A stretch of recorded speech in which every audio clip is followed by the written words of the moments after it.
বান্দা খালি রোজা রাখে, ফেরেশতারা কিছু লিখতে পারে না আমল নামায়, কারণ আল্লাহ বলে এটা কিছু লিখিস না, কারণ আসৌমুলি, এই রোজা রাখছে আমার জন্য, ওয়া আনা আজজি বিহি, এই রোজার সওয়াব, প্রতিদান, অ্যাওয়ার্ড এটা কিয়ামতের দিন আমি আল্লাহ নিজ হাতে দেব, নিজ হাতে দেব। আরেক বর্ণনায় এসেছে ওয়ানা উজজাবি, আমি আল্লাহ নিজেই হয়ে যাব রোজার প্রতিদান। সুবহানাল্লাহ পড়েন। আবার আল্লাহর হাবিব বলেন ইন্না ফিল জান্নাতি সামানিয়াতু আবওয়াব, জান্নাতের দরজা মোট 8টা, ফিহা বাবুন ইউসাম্মা আর-রায়্যান, 8টা দরজার মধ্যে স্পেশাল একটা দরজা আছে, ওই দরজাটার নাম হলো আর-রায়্যান। রায়্যান দরজা, লা ইয়াদখুলুহু ইল্লা সাইমুন, রোজাদাররা ছাড়া কেউ ওই রায়্যান দরজা দিয়ে জান্নাতে ঢুকতে পারবে না। শুধু রোজাদারদের জন্য ওই দরজাটা খোলা থাকবে। দরজাটার নাম আর-রায়্যান। এই লাখো জনতা আওয়াজ করলে এই আওয়াজ হয়, বলেন রোজাদারদের জন্য জান্নাতে স্পেশাল যে লাল গালিচার সংবর্ধনা এন্ড স্পেশাল এন্ট্রি, ওই দরজাটার নাম কি? আর-রায়্যান শব্দটা কেমন লাগে? ভালো লাগে।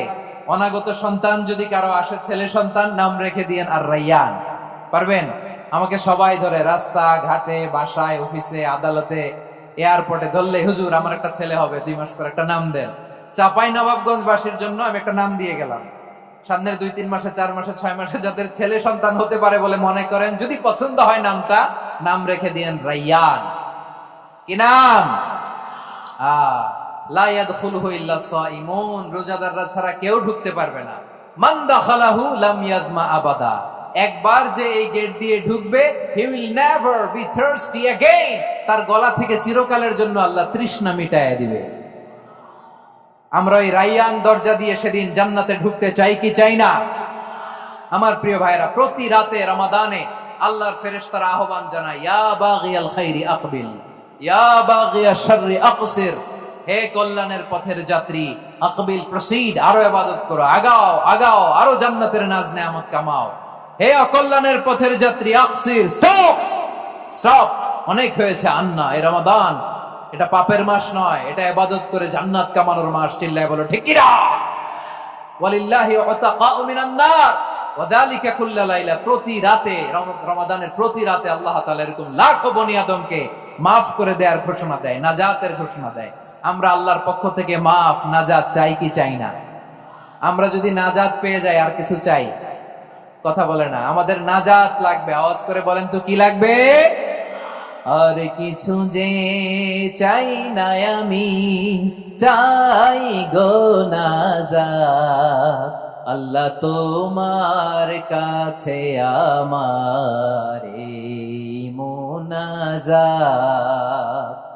আর কিছু যে চাই না আমি, চাই গো নাজাত, আল্লাহ তোমার কাছে আমার এই মুনাজাত, আল্লাহ তোমার কাছে আমার এই মুনাজাত। পড়েন আমিন, আর জোরে আমিন।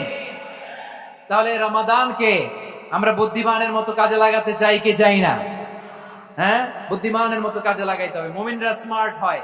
এই রমাদানুল মুবারকে আমাদের কি করণীয়, কি বর্জনীয়, what to do and what not to do, এই টপিকস এর উপর কিছু কথা আপনাদের সামনে উপস্থাপন করব ইনশাআল্লাহ। ওমা তাওফীকি ইল্লা বিল্লাহ। আমার প্রিয় ভাইয়েরা, আমি আমার খুতবার শুরুতে সূরা বাকারার 185 নম্বর আয়াত তেলাওয়াত করেছি, যেখানে আল্লাহ তাআলা কোন মাসে কুরআন আল কারীমকে, মহাবিশ্বের মহাবিশ্বয় কুরআন আল কারীমকে এই পৃথিবীতে নাজিল করেছেন সেটা আমাদেরকে জানিয়েছেন। আল্লাহ তাআলা ইরশাদ করছেন, শাহরু রমাদানাল্লাযী উনজিলা ফীহিল কুরআনু হুদাল লিন্নাস ওয়া বাইনাতিম মিনাল হুদা ওয়াল ফুরকান। আল্লাহ বলেন রমাদান এমন একটা মাস যে মাসে কোরআন নাজিল করা হয়েছে, আর এই কোরআন হচ্ছে বিশ্ব মানবের জন্য পথ নির্দেশিকা। হেদায়েতের সুস্পষ্ট বর্ণনা এবং সত্য মিথ্যা পৃথক করার আসমানি মানদণ্ড রূপে জামিনে আমাদের জন্য কোরআন নাজিল করেছে কে? আওয়াজ করে বলেন তো, আল্লাহর নাজিল করা এই কোরআনে কোনো ভুল আছে? সবাই বলেন নাই। সবাই বললে এতটুকু আওয়াজ হয় আমি বিশ্বাস করি না। গলা ছেড়ে দিয়ে বলেন, আল্লাহর নাজিল করা এই সর্বশেষ আসমানি কিতাব আল কোরআনে কোনো ভুল আছে? সন্দেহ আছে? সংশয় আছে? বিয়ন্ডলেস, বাউন্ডলেস, বটমলেস, এমন কিতাব যেটা পড়ে গবেষণা করে এর তথ্য উপাত্ত ইনফরমেশন লেসন নিয়ে শেষ করা যায় না। সুবহানাল্লাহ। আল্লাহ বলেন, এই কোরআনকে আমি রমাদানে নাজিল করেছি, যেটা বিশ্ব মানবের জন্য পথ নির্দেশিকা। এতে আছে হেদায়েতের সুস্পষ্ট বর্ণনা আর সত্য মিথ্যা পার্থক্য করার মানদণ্ড, কোনটা সত্য কোনটা মিথ্যা এটা কোরআন দিয়ে ডিফারেন্সিয়েট করা যায়। কোরআন হচ্ছে ফুরকান, to differentiate between right and রং।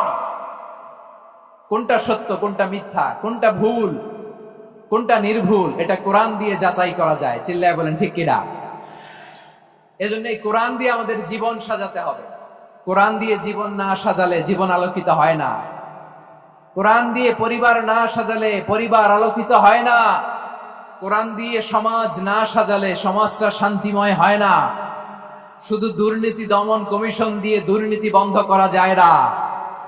কোরআনের আইন বাস্তবায়ন করা ছাড়া এই সমাজ থেকে দুর্নীতি বন্ধ করা যাবে না। চিল্লায় বলো ঠিক কিনা? আমার প্রিয় ভাইরা, এই কোরআন নাজিল হয়েছে রমাদান আল মুবারক, এই বরকতময় মাসে। তাই আমাদের উচিত এই মাসে আসন্ন যে রমাদান আল মুবারক, এই রমাদানে কোরআনের সাথে নিজেদের সম্পর্ককে বাড়ানো। আমার প্রিয় চাঁপাইনবাবগঞ্জের ভাইয়েরা, আমরা কি আসন্ন রমাদানে কোরআনের সাথে আমাদের অ্যাটাচমেন্ট সম্পর্ক বাড়াতে চাই? চান সবাই? আপনি কি জানেন কোরআন নিয়ে কোন ফেরেশতা পৃথিবীতে এসেছিল? জানেন? ফেরেশতার নাম কি বলেন তো? জিবরিল আলাইহিস সালাম। একটু খেয়াল করে শুনেন, কান দুটো খরগোশের কানের মতো খাড়া করে আমার দিকে তাকান। সাইয়েদনা জিবরিল কোরআন নিয়ে এসেছেন, ফলে উনি হয়েছেন শ্রেষ্ঠ ফেরেশতা। বিশ্ব নবীর উপর কোরআন নাজিল হয়েছে, তাই তিনি হয়েছেন শ্রেষ্ঠ নবী। রমাদানে কোরআন নাজিল হয়েছে, তাই রমাদান হয়েছে শ্রেষ্ঠ মাস। কদরের রাতে কোরআন নাজিল হয়েছে, তাই কদর হয়েছে শ্রেষ্ঠ রাত। আমরাও যদি কোরআনের সাথে সম্পর্ক বাড়াই, আমাদের মর্যাদাও এরকম, আমাদেরকেও শ্রেষ্ঠ মানুষ বানায় দিবে কে? এজন্য কোরআনের সাথে সম্পর্ক বাড়াইতে রাজি আছেন তো? যারাই কোরআনের সাথে সম্পর্ক বাড়ায় এদের মর্যাদা বাড়ায় দেয় কে? দেখবেন আমাদের হাফেজে কোরআন, তারা ইন্টারন্যাশনাল কোরআন কম্পিটিশনে যে গোটা বিশ্বকে পেছনে ফেলে প্রথম পুরস্কার নিয়ে আসে। এত ছোট ছোট বাচ্চা, ও সমাজ বোঝে না, রাজনীতি বোঝে না, টাকা পয়সা বোঝে না, কিচ্ছু বোঝে না, কিন্তু গোটা বিশ্বে ওকে সম্মানের চেয়ারে আসীন করেছে কে? এই কোরআনের সাথে লাগলে আল্লাহ তাআলা সম্মান বাড়িয়ে দেয়। আমার প্রিয় ভাইয়েরা, আসুন আমরা আলোচনার শুরুতেই শপথ নেই যে আসন্ন রমাদানে আমরা কোরআনের সাথে নিজেদের সম্পর্ককে মজবুত করব ইনশাআল্লাহ। সবাই বলুন ইনশাআল্লাহ। শাবান মাস আসলে, রজব মাস আসলে সাহাবারা কি করতেন? আসুন আমরা দেখি কিভাবে তারা রমাদানকে ওয়েলকাম জানাতেন। রজব শাবান আসলেই ওনারা রমাদান পর্যন্ত পৌঁছার আকুতি, আগ্রহ আর ফরিয়াদ আল্লাহর কাছে জানাতেন আর বলতেন, ইয়া আল্লাহ, রমজান পর্যন্ত আমাদের হায়াত বাড়িয়ে দাও। আল্লাহুম্মা বাল্লিগনা রমাদান, আল্লাহ তুমি রমজান পর্যন্ত আমাদের পৌঁছে দাও। আল্লাহুম্মা বারিক লানা ফি রজব ওয়া শাবান ওয়া বাল্লিগনা রমাদান, আল্লাহ রজব শাবানে বরকত দাও, আল্লাহ রমজান পর্যন্ত তুমি আমাদেরকে পৌঁছে দাও। আওয়াজ করে পড়েন আমিন। আমার প্রিয় চাঁপাইনবাবগঞ্জের ভাইরা, গত বছর অনেকের সাথে আমরা একসাথে রমাদান কাটিয়েছি, তাদের অনেকে দুনিয়াতে এখন বেঁচে নাই, এরকম আছে না নাই? এই যে আরো 7 দিন বাকি রমাদান আসতে, এই 7 দিন পর্যন্ত আমরা রমাদান পাবো, কোনো গ্যারান্টি আছে? আচ্ছা, এই বছর যদি খুশনসিব হয় আমাদের, আমরা যদি পাই, আগামী বছরও যে রমাদান আমরা পাবো, কোনো গ্যারান্টি আছে? তাহলে আসুন আমরা ভেবে নেই, হতে পারে this Ramadan could be the last and final Ramadan in our life. হতে পারে এই রমাদানই হতে পারে আমার জীবনের শেষ রমাদান। ঠিক কিনা বলেন? তাই আসুন আমরা আল্লাহর কাছে দোয়া করি, আল্লাহুম্মা বাল্লিগনা রমাদান, আল্লাহ তুমি রমাদান পর্যন্ত আমাদেরকে পৌঁছে দাও। আওয়াজ করে পড়েন আমিন। ইবনু রাজব আল হাম্বালি লাতাইফুল মাআরিফের মধ্যে লিখেছেন, সাহাবারা ওনারা রমাদান কেন্দ্রিক, আমাদের সালাফ সালফে সালিহিনরা রমাদান কেন্দ্রিক জীবন কাটাতেন।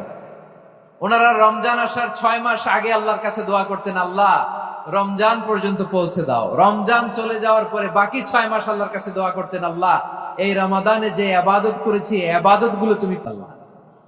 তাহলে পুরো বছর রমাদান কেন্দ্রিক জীবন। রমজান আসার আগে 6 মাস দোয়া করতো, আল্লাহ আমরা যেন রমজান পাই। রমজান চলে যাওয়ার পরে বাকি 6 মাস বলতো, আল্লাহ রমজানে যে ইবাদত করেছি এগুলো তুমি কবুল করে নাও। সুবহানাল্লাহ। আবার এই শাবান মাসে আল্লাহর হাবিব সাল্লাল্লাহু আলাইহি ওয়াসাল্লাম সবচেয়ে বেশি রোজা রাখতেন। কানা ইয়াসুমু শাবানা কুল্লাহ, বেশি রোজা রাখতেন শাবান মাসে। ওয়া কানা ইয়াসুমু শাবানা ইল্লা কলিলা, শাবানের অল্প কয়েকদিন ছাড়া পুরো শাবানটাই বিশ্বনবী রোজা রাখতেন। সুবহানাল্লাহ পড়েন। এই শাবানে আপনারা রোজা রাখছেন তো? রাখছেন? আল্লাহ তুমি কবুল করো, আমরা সবাই পড়ি আমিন। এই শাবান শেষে আমাদের মধ্যে আগমন করবে রমাদান, এবং এই রমাদানুল মুবারক আল্লাহ তাআলা আমাদের জন্য সিয়াম ফরজ করেছেন। কি ফরজ করেছেন? তিনি সূরাতুল বাকারার 183 নম্বর আয়াতে ইরশাদ করছেন, রাব্বুল আলামিন বলেন, ইয়া আইয়ুহাল্লাযীনা আমানু কুতিবা আলাইকুমুস সিয়ামু কামা কুতিবা আলাল্লাযীনা মিন ক্বাবলিকুম লাআল্লাকুম তাত্তাকুন। আল্লাহ বলেন, ও বিশ্বাসীরা শোনো শোনো, তোমাদের জন্য সিয়ামকে ফরজ করা হয়েছে, ঠিক যেমন ভাবে তোমাদের পূর্ববর্তী উম্মতদের উপরও সিয়ামকে ফরজ করা হয়েছিল, লাআল্লাকুম তাত্তাকুন, যাতে করে তোমরা সবাই মুত্তাকি হতে পারো। সুবহানাল্লাহ বলেন, যাতে করে তোমরা আল্লাহ সচেতন হতে পারো। তাহলে সিয়ামকে, এই সামনে যে রমাদান আসতেছে আমার প্রিয় ভাইয়েরা, এই পুরো রমাদান ব্যাপী সিয়াম সাধন করা, সিয়াম পালন করাকে আমাদের জন্য ফরজ করে দিয়েছে কে? রমাদানের রোজা রাখার নফল নাকি? রমাদানে সিয়াম পালন করা কি নফল? সুন্নাত? তাহলে কি ফরজ? আওয়াজ করে বলেন, রমাদানের রোজা রাখা কি ফরজ? এটা শুধু আমাদের উপরই ফরজ না, আমাদের আগে যত জাতিগোষ্ঠী পৃথিবীতে এসছে সবার উপরে সিয়াম পালনকে ফরজ করেছে কে? সবার উপরে আল্লাহ তাআলা সিয়াম পালনকে ফরজ করেছিলেন। তবে ধরনটা ভিন্ন ছিল, এক এক জাতিগোষ্ঠীর জন্য এক এক ধরনের ছিল। আমাদের জন্য সিয়াম ফরজ টানা 1 মাস 30 দিন বা 29 দিন। কোন কোন উম্মতের উপর 30 দিন না, মাত্র 3টা রোজা ফরজ ছিল। কয়টা? আওয়াজ করে বলেন। আপনাদের কি মনোযোগ আছে না গেছে? মনোযোগ আছে? তাকবীর পড়েন তো, লিল্লাহে তাকবীর। আমাদের 1 মাস সিয়াম ফরজ। পূর্ববর্তী অনেক উম্মতের উপর 1 মাস ছিল না, 3টা ফরজ ছিল। কয়টা? প্রতি মাসের 13, 14, 15 ফরজ ছিল তাদের জন্য। কারো জন্য শুধু একটা, আশুরার রোজা। কোন কোন উম্মতের জন্য 10টা। কোন কোন উম্মতের জন্য রোজা ফরজ ছিল মৌনতার রোজা, আরবিতে বলে সওমুল ইনসাত, মানে সারাদিন খেতে পারবে, পান করতে পারবে, স্ত্রীর সাথে মেলামেশা করতে পারবে, কিন্তু কথা বলতে পারবে না। কথা বললেই তাদের রোজা ভেঙে যেতে। পড়েন সুবহানাল্লাহ। কি অদ্ভুত ব্যাপার! মৌন সম্মতির রোজা। যেমনটি সাইয়্যিদাতুনা মারিয়াম আলাইহাস সালাম বলেছেন, ইন্নী নাযারতু লির-রাহমানি সাওমা ফালান উকাল্লিমাল ইয়াওমা ইনসিয়া। তিনি বলেছেন, আজকে আমি রহমানের জন্য, মানে আল্লাহর জন্য রোজা মানত করেছি, আজকে আমি কারো সাথে কথা বলতে পারবো না। তো রোজা রাখলে কথা বলতে পারবে না কেন? কারণ ওই শরীয়তে রোজার বিধান ছিল সকাল থেকে সন্ধ্যা খেতে পারবেন, পান করতে পারবেন, কিন্তু কথা বলতে পারবেন না। কথা বললেই রোজা ভেঙে যেত। সুবহানাল্লাহ বলেন। তাহলে সব জাতিগোষ্ঠীর উপরে রোজা ফরজ ছিল, কিন্তু ধরনটা ভিন্ন ছিল। মজার ব্যাপার হচ্ছে, আপনি বর্তমানেও বিভিন্ন ধর্মের দিকে তাকান, বৌদ্ধ ধর্ম, হিন্দু ধর্ম, খ্রিস্ট ধর্ম, তাদের মধ্যেও রোজা আছে। ইংরেজরা, খ্রিস্টানরা এটাকে বলে ফাস্টিং। কি বলে? ফাস্টিং। আমাদের হিন্দু ভাইয়েরা বলে উপবাস। তারা কি বলে? উপবাস। আবার এখন আন্দোলনেরও একটা মাধ্যম হয়েছে এটা, না খেয়ে থাকা। এটারে বলে অনশন। এটারে কি বলে? অনশন ধর্মঘট। মানে আমাদের দাবি না মানলে আমরা খাবো না, রোজা রাখলাম। আছে না নাই? তারপরে আধুনিক বিজ্ঞান এটার একটা নাম দিয়েছে, না খেয়ে থাকাকে অটোফিজি। কি বলে অটোফিজি। জাপানের এক চিকিৎসা বিজ্ঞানী এই অটোফিজির উপর গবেষণা করে সে নোবেল পেয়েছে। সুবহানাল্লাহ পড়বেন না? এজন্য আল্লাহ তাআলা আমাদের জন্য গোটা রমাদানে এই সিয়ামকে ফরজ করে দিয়েছেন। আওয়াজ করে বলেন আল্লাহু আকবার।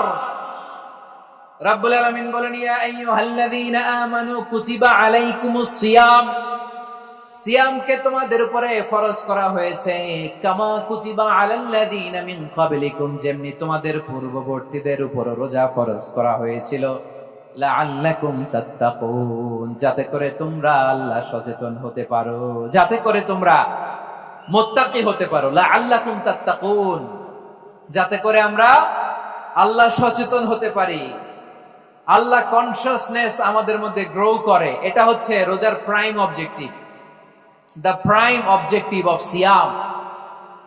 অনেকে জিজ্ঞেস করলে অনেকে বলে রোজার মূল উদ্দেশ্য হচ্ছে না খেয়ে থাকা। না।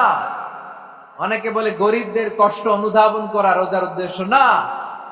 রোজার উদ্দেশ্য কি, সিয়াম পালনের উদ্দেশ্য কি, এটা আল্লাহ তাআলা স্পষ্ট এই আয়াতের পেছনে বলেছেন যে লাআল্লাকুম তাত্তাকুন, যাতে করে তোমরা আল্লাহ সচেতন হতে পারো, আল্লাহ ভীতি তোমাদের মধ্যে গ্রো করে, গড কনসিয়াসনেস, আল্লাহ কনসিয়াসনেস, আল্লাহ সচেতনতা যেন বাড়ে, দ্য সেন্স অফ অ্যাকাউন্টেবিলিটি। আল্লাহর সুপ্রিম কোর্টের কাঠগড়া এই দুনিয়াতে আমি যাই করলাম তার সবকিছু যে পাই টু পাই হিসাব দিতে হবে, এই sense, to enhance the sense that whatever we do Allah is watching me. আপনি যাই করেন কেউ দেখে না, কিন্তু দেখে কে? শুরুতেই তো জিজ্ঞেস করেছিলাম যে কেউ যেটা দেখে না সেটা দেখেন কে? কেউ যেটা শোনে না সেটা শোনেন কে? এর নাম হচ্ছে লাআল্লাকুম তাত্তাকুন, যাতে করে তোমরা আল্লাহ সচেতন হতে পারো, আল্লাহ ভীরু হতে পারো। দুনিয়ার কেউ দেখে না, কিন্তু আল্লাহ দেখে। এটাই রোজার মূল শিক্ষা। আমার প্রিয় ভাইরা, আপনি লুকিয়ে লুকিয়ে ঘরের ভেতরে অন্যায় করেছেন, পাপ করেছেন, আপনার বাবা দেখে নাই, মা দেখে নাই, স্ত্রী দেখে নাই, কিন্তু দেখেছে কে? আল্লাহর চোখ ফাঁকি দেয়া যায়? আচ্ছা বুঝে থাকলে বলেন তো, সিসি ক্যামেরার চোখ ফাঁকি দেয়া যায় কি যায় না?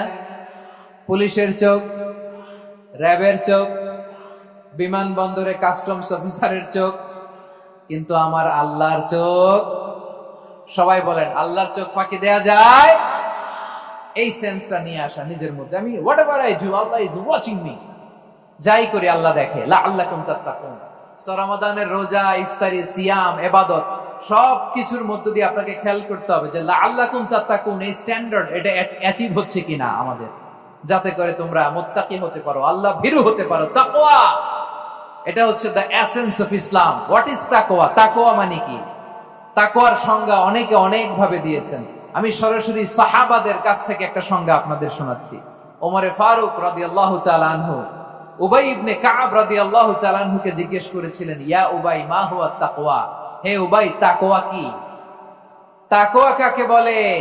উবাই ইবনে কাব তিনি প্রশ্নের উত্তর না দিয়ে উনিও আবার প্রশ্ন ছুড়লেন। তিনি বললেন, ইয়া আমিরুল মুমিনিন, আমা সালাকতা তরিকান যা শাউক, আপনি কি কাঁটাযুক্ত রাস্তা দিয়ে মরুভূমিতে কখনো হেঁটেছেন?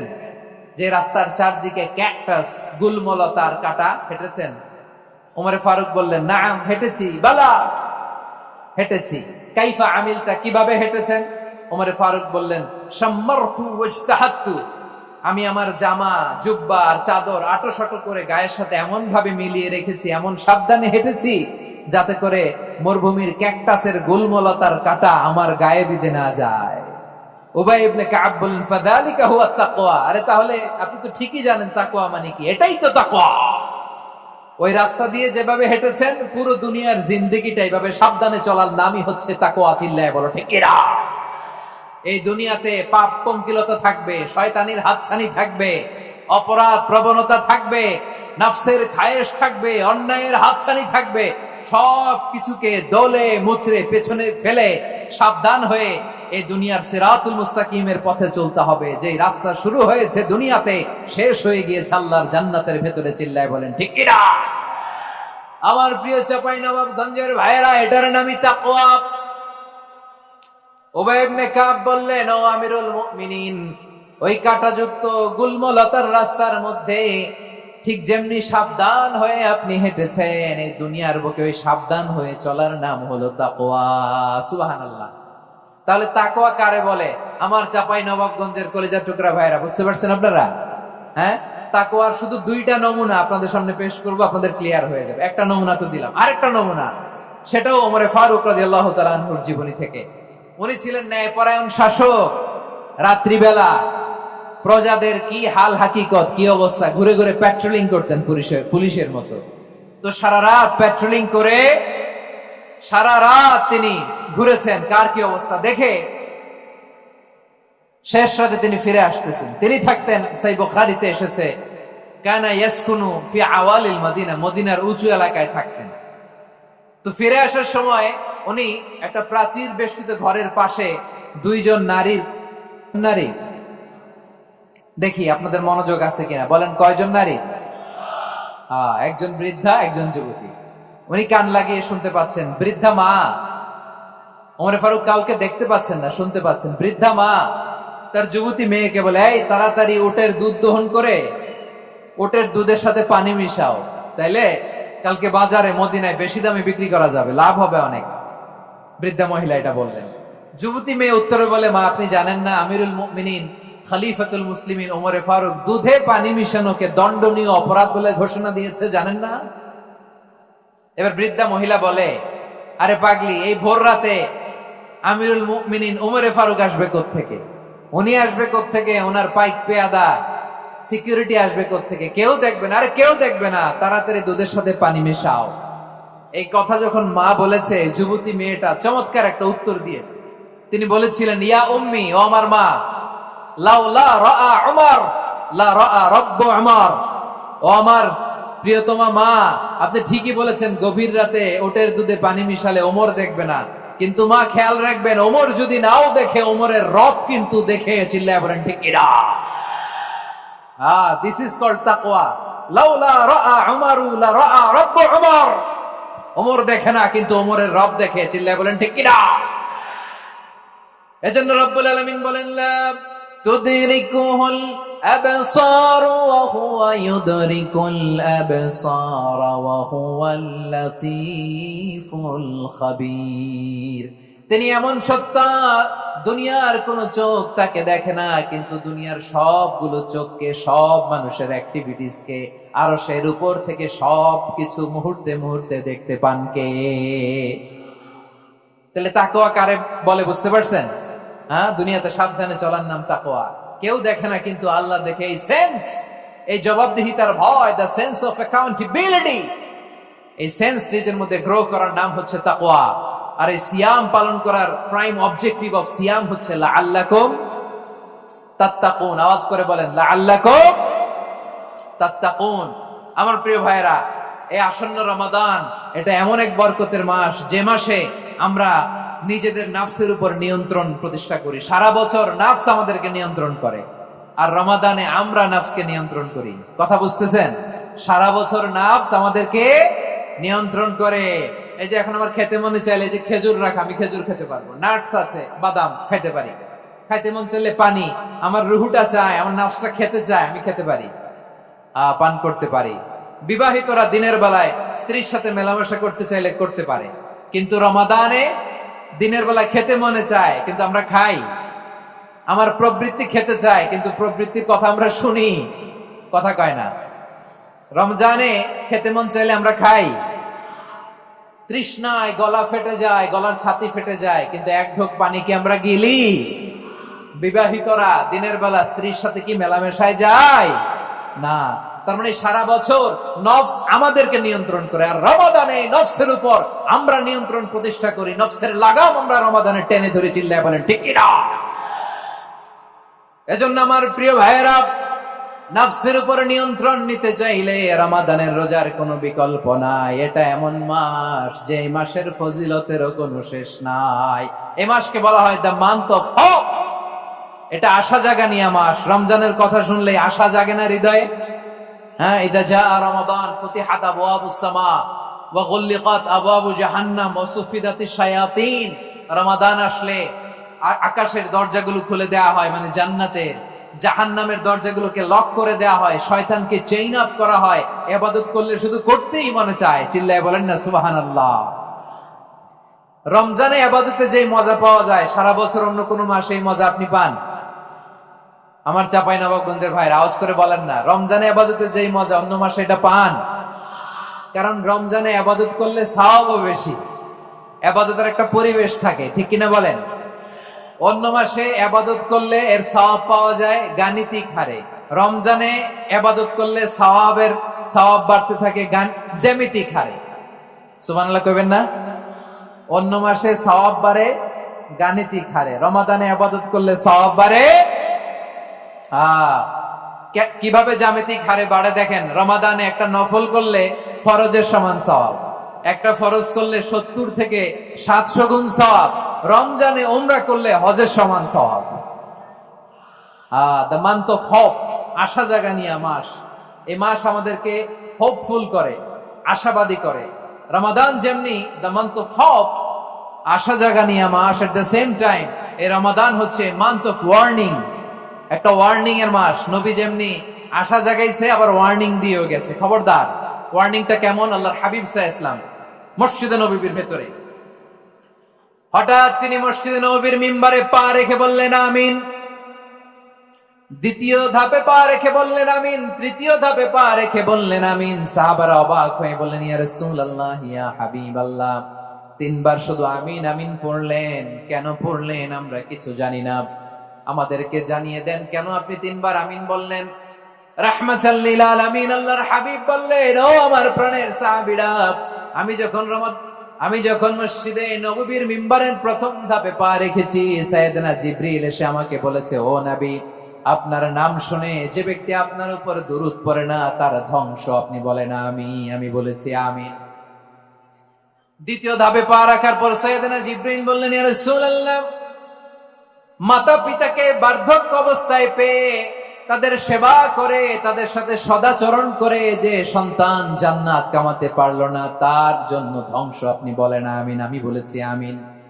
আবার মিম্বারের তৃতীয় ধাপে ঠিক যখনই আমি পা রাখলাম, সাইয়েদনা জিবরাইল বললেন, নবী, রমজান মাস পাওয়ার পরে এই মাসে ইবাদত করে যে ব্যক্তি নিজের গুনাহ মাফ করাতে পারলো না তার জন্য ধ্বংস। আপনি আওয়াজ করে পড়েন আমিন। কত বড় ধমক, কত বড় ওয়ার্নিং দেখছেন। যে রমাদান পেয়েছে কিন্তু রমাদানের ইবাদত করার মধ্য দিয়ে সে নিজেকে জাহান্নাম থেকে মুক্ত বানাতে পারলো না, তার উপর আল্লাহ লানত, তার জন্য ধ্বংস। সাইয়েদনা জিবরাইল বলেছেন আমিন, স্বয়ং বিশ্বনবীও বলেছেন আমিন। আওয়াজ করে পড়েন নাউযুবিল্লাহ। তাহলে রমজান আসবে আর আমরা নিজেদেরকে জাহান্নামীদের লিস্ট থেকে নাম কাটিয়ে জান্নাতীদের লিস্টে উঠাতে পারবো না। এর চেয়ে বড় হতভাগা কি আর কেউ থাকতে পারে? আওয়াজ করে বলেন। তাহলে রমাদানের এই রহমত, বরকত, মাগফিরাত, ফজিলত আমাদের কামাই করার দরকার আছে না নাই? আর মাত্র 7 দিন বাকি। আর মাত্র কয় দিন? এগুলো নিয়ে আমাদের কোনো আগ্রহ নাই। তোমাকেই খুঁজছে বাংলাদেশ, ক্লোজ আপ ওয়ান, আর মাত্র 7 দিন বাকি। টেলিভিশনে বিজ্ঞাপন আছে না নাই? রেফেল ড্র হবে লটারির, আর মাত্র 5 দিন, আছে না নাই? কিন্তু এমন এক বরকতময় মাস আসতেছে, আর মাত্র 7 দিন বাকি। আমাদের কোনো সেন্সই নাই, আমাদের মধ্যে কোনো অনুভূতি কাজ করে না। হায় রে দুর্ভাগা মুসলমান। আমার প্রিয় ভাইরা, আপনি পৃথিবীতে যত ইবাদত করেন সব ইবাদতের সওয়াব নির্ধারিত। এটা পাবেন বা ওইটা পাবেন, এই সওয়াব জান্নাতে, এই বাড়ি ওই বাড়ি। শুধু সিয়ামের সওয়াবটা অনির্ধারিত। কুল্লু আমালি ইবনে আদম ইউদাফ আল হাসানাতু আশরু আমসালিহা ইলা 700 দি'ফিন ইল্লা সাওম। সব নেক আমল